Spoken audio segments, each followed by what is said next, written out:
Prezados alunos, aqui professor Maurício. Daremos agora início à resolução das questões do módulo 4 de Física. Começaremos com a primeira questão, que de fato é a questão 1 do Enseja de 2004. Vamos ao enunciado. Logo nos primeiros meses de gravidez, pode-se conhecer o estágio de desenvolvimento físico, o período gestacional, o tamanho e, em muitos casos, até o sexo de um bebê. O exame que possibilita essas informações, uma conquista da sociedade do século XX, é conhecido como. Pessoal, de fato, uma vez que a mulher descobre que está grávida, ela pode, através de um determinado tipo de exame, que na verdade, como ele está dizendo aí, né, que é uma conquista da sociedade do século XX, mas na verdade é uma excelente, né, uma fundamental aplicação da física, dos conhecimentos de física na medicina. Então ela pode conhecer, saber de fato, né, como está o desenvolvimento físico do bebê, o período gestacional, o tamanho e até mesmo a questão do sexo do bebê. Então, na verdade, meu povo, aí nós estamos falando de ondas eletromagnéticas, mas que se encaixam na frequência do ultrassom. Então, o exame se chama ultrassonografia. Radiografia, radiologia e chapa são exames que estão relacionados a um outro tipo de onda eletromagnética, porém chamada raio-x. É claro que você não vai a uma criança em desenvolvimento aplicar sobre ela um raio-x, porque isso aí pode gerar deformações genéticas, né? Ou até mesmo a morte do bebê. Então a resposta é o item correto, que trata de quem? Da ultrassonografia.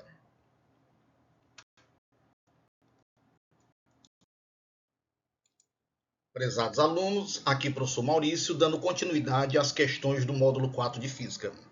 A questão que iremos abordar agora, que é a segunda questão, né? É a questão 3 do Enseja também de 2004. Vamos ao enunciado. A faixa de frequência audível para o ser humano é de 20 Hz a 20.000 Hz.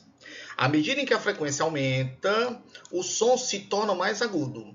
Para o cachorro, a faixa audível está compreendida entre 10 Hz e 40 Hz.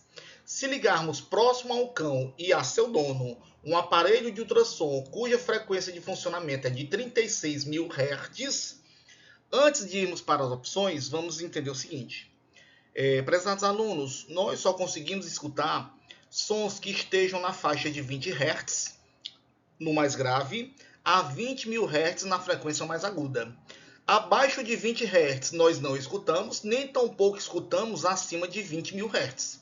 O cachorro, no caso, ele consegue escutar sons que estejam abaixo de 20 Hz, mas acima de 10. E consegue escutar sons que estejam na faixa de 40.000 Hz, ou seja, um som muito mais agudo do que nós, seres humanos, conseguimos entender. Então, se essa frequência do ultrassom está na faixa de 36.000 Hz, vamos para as opções. Item A. Cachorro ouve um som mais grave que a pessoa, pelo contrário, o cachorro vai ouvir um som mais agudo do que a pessoa. O item A está errado. Pessoa ouve um som mais agudo que o cachorro de maneira nenhuma.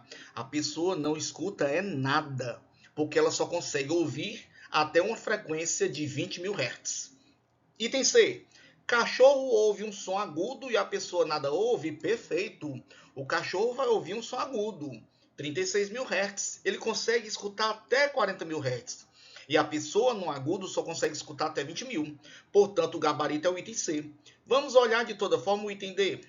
Pessoa ouve um som agudo, assim como o cachorro. Repito, a pessoa nessa frequência não escuta nada. É tanto que quando nós nos submetemos a um exame de ultrassom, ninguém escuta nada. E só por curiosidade, eu não sei se vocês já viram, existe um apito específico quando as pessoas vão fazer caçada com cachorros. Eles apitam, os humanos não escutam, mas os cachorros sim escutam. Ok, gabarito item C. Prezados alunos, aqui professor Maurício, finalizando a apresentação das questões, a explicação das questões do módulo 4 de Física. Nós iremos explicar agora a terceira e última, que é a questão 11, também do Enseja de 2004. Vamos ao enunciado. O Manual do Consumidor para a instalação de uma secadora de roupa reúne informações e especificações indicadas nos quadros 1 e 2. Então vamos olhar aqui quais são as informações e especificações. Então no quadro 1, o que é que nós temos?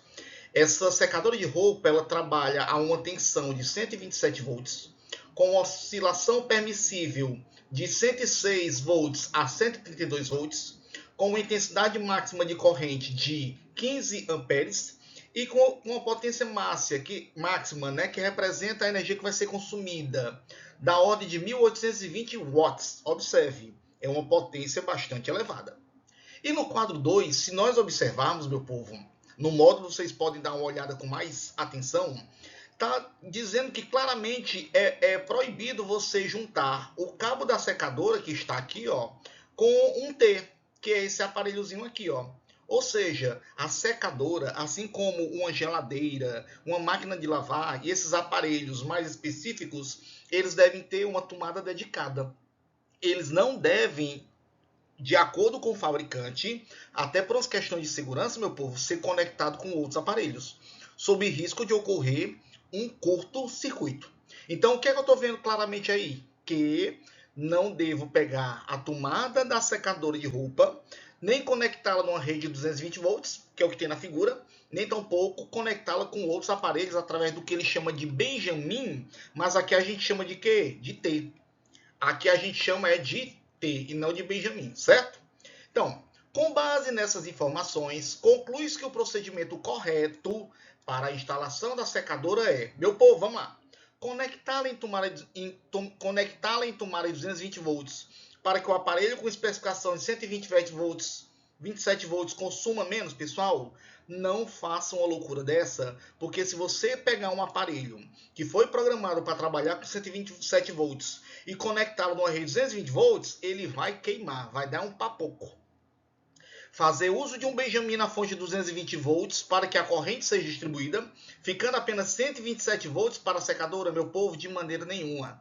Como tem no quadro 2, dê uma olhada melhor lá no material, né, no módulo, nós vamos ver que, em momento algum, eu devo pegar o cabo de um equipamento elétrico que foi programado para trabalhar com 127 volts e conectá-lo numa rede de 220. Muito menos conectá-lo através de um T, que ele chama de Benjamin.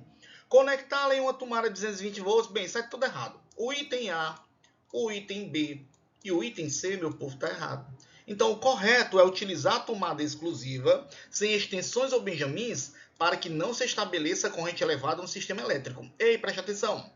Essa tomada exclusiva tem que ser uma tomada que forneça uma tensão de 127 volts, com uma variação da ordem de 106 a 132. Não caia na besteira de comprar um aparelho programado para trabalhar com 127 volts, que a gente chama de 110, na verdade, né? E conectar no rede 220. Você vai ficar no prejuízo, correndo o risco de gerar um incêndio por curto-circuito. Portanto, o gabarito é o item D.